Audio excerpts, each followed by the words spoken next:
واغفر لنا ما مضى يا واسع الكرم يا ربي بالمصطفى بلغ مقاصدنا واغفر لنا ما مضى يا واسع الكرم محمد سيد الكونين والثقلين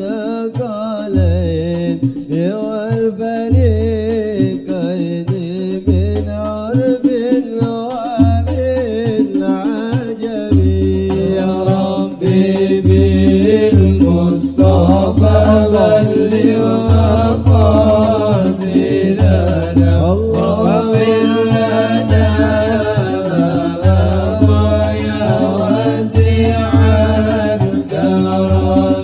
هو الحبيب الذي ترجى شفاعته لكل هول من الأول مقتحم يا ربي بالمصطفى بلغ مقاصدنا واغفر لنا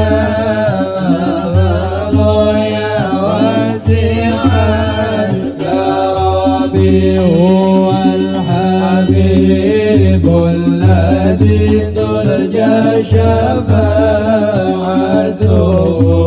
لكل هول من الأول مقتحم يا ربي بالمصطفى بلغ مقاصدنا واغفر لنا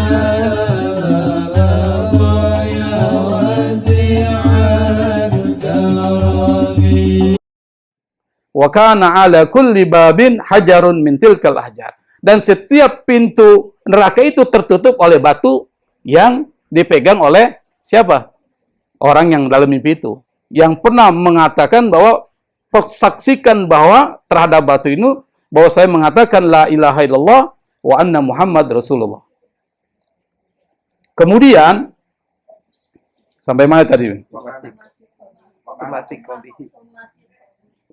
Sumasi qabihi. Sampai mana tadi? Sini ya.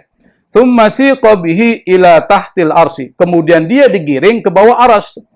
Faqalatil malaika, malaikat berkata, Rabbana anta ta'lamu bi amri 'abdika wa inna la najidu lahu sabilan ilan nar. Tuhan kami, kamu mengetahui persoalan hambamu ini, yang tadi yang nggak bisa dimasukkan ke neraka karena pintu neraka tertutup oleh batu. Wa inna la najidu lahu sabilan, dan kami tidak mendapati satu jalan pun bagi dia untuk masuk neraka. Wa qala rabb, Allah berkata, wa qala rabbu tabaraka wa ta'ala, Allah berkata, abdi syahidtal ahjar falam tudayyi haqqaka fa kaifa udayyi'u ana haqqak wa ana syahidun bi syahadatik.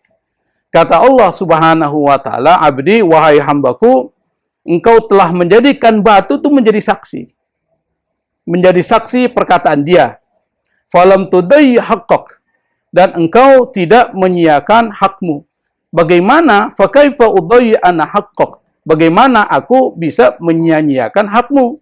Wa anna syahidun, kata Allah, saya menjadi saksi bi syahadatik, dengan saksimu. Tadi saya mengatakan bahwa ketika seorang laki-laki itu wukuf di Arafah, di tangannya ada 7 batu, lalu dia berkata kepada batu itu, persaksikan bahwa saya bersaksi tidak ada Tuhan selain Allah dan Nabi Muhammad adalah utusan Allah. Dan batu itu bersaksi. Kan begitu? Sehingga batu itu kemudian menutup pintu-pintu dari neraka. Kemudian Allah berkata, qala adkhiluhul jannah. Masukkan orang itu ke dalam surga. Falamma qaruba min babil jinan, pada saat ketika orang itu dekat pada pintu surga, idza abwabuha mughlaqatun, tiba-tiba pintu surga itu tertutup. nggak mau terbuka. Faja'at, lalu kemudian datanglah. Apa yang datang? Syahadatu alla ilaha illallah, syahadat alla ilaha illallah, wa futihatil abwabu kulluha, fadakhalahar rajul. Lalu kemudian pintu-pintu surga itu semuanya terbuka, lalu kemudian orang itu bisa masuk ke dalam pintu surga. Ternyata apa? Ternyata perkataan la ilaha illallah itu bisa memasukkan orang ke dalam surga. Jadi apa yang dikatakan juga oleh Ibnu Arabi, tebuslah diri Anda dengan membaca tahlil sebanyak 70 kali. Saya lanjutkan, nanti kita minta penjelasan sedikit dari Habib. Wa hakal Imam Zahid Sayyidul Mufti rahmatullahi alaihi an abihil Mufti rahmatullahi alaihi. Di Imam Az-Zahid Sayyid Al-Mufti itu menghikayatkan, menarasikan dari bapaknya Al-Mufti rahmatullahi alaihi. Inna Musa, dia berkata, Inna Musa salawatullahi alaihi, bahwa Nabi Musa naja Rabbahu, pernah bermunajat kepada Tuhannya. Faqala, dia berkata, Ya Rabbi, khalaqta khalqan wa rabbaitahum bi ni'matika wa rizkika, summa taj'aluhum yawmal qiyamati fi narik. Kata Nabi Musa, wahai Tuhanku, engkau telah menciptakan satu makhluk, dan engkau besarkan makhluk itu dengan nikmatmu dan dengan rezekimu. Kemudian engkau jadikan mereka pada hari kiamat di dalam nerakamu. Bagaimana bisa begitu? Kata Nabi Musa begitu. Fa'auhallahu ta'ala ilaihi, lalu kemudian Allah mewahyukan kepada Nabi Musa, Ya Musa, kum fazra' zar'an. Wahai Musa, cobalah tanam satu tanaman. Fazara'ahu, lalu kemudian Nabi Musa menanam tanaman tersebut, wasaqahu, lalu kemudian menyiramnya, wa qama alaihi hatta hasadahu, dan menjaganya sampai kemudian dia memanennya.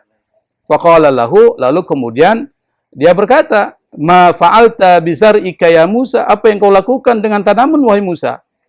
Qala qad rafa'tuhu. Kata Nabi Musa, aku telah mengangkatnya. Qala Allah Ta'ala, fama tarakta minhu syai'an. Apa yang kau tinggalkan? Apakah kau tinggalkan sedikit dari tanaman tersebut? Qala ya Rabb, ma taraktu illa ma la khaira fi. Kata Nabi Musa, ya Allah, aku tidak meninggalkan kecuali yang tidak baik. Jadi yang baik yang diambil, yang tidak baik tidak diambil. Qala Allah, Allah berkata, ya Musa, fa inni udkhilan nara man la khaira fi. Wahai Musa, sungguh saya memasukkan ke neraka itu orang yang enggak ada kebaikannya. Yang ada kebaikan ini masukkan surga. Jadi Allah mengatakan kepada Nabi Musa, tidak semuanya makhluk yang dia ciptakan masuk surga. Kenapa? Yang masuk surga adalah yang baik-baik aja, yang tidak masuk surga yang buruk-buruk. Dengan memperumpamakan Nabi Musa untuk menanam tanaman itu. Qala Musa, man huwa? Siapa itu? Orang yang termasuk dimasukkan ke dalam neraka. Qal huwallazi yastankifu ay yaqula la ilaha illallah Muhammadur Rasulullah. Orang yang enggan mengucapkan la ilaha illallah Muhammad Rasulullah. Jadi orang yang tidak mau, itu orang kafir. Orang kafir kan tidak mau mengucapkan la ilaha illallah Muhammad Rasulullah. Maka pantas kalau dia dimasukkan ke dalam neraka, karena dia adalah tanaman yang kurang baik. Maka enggak dia akan diambil oleh Allah Subhanahu wa Ta'ala.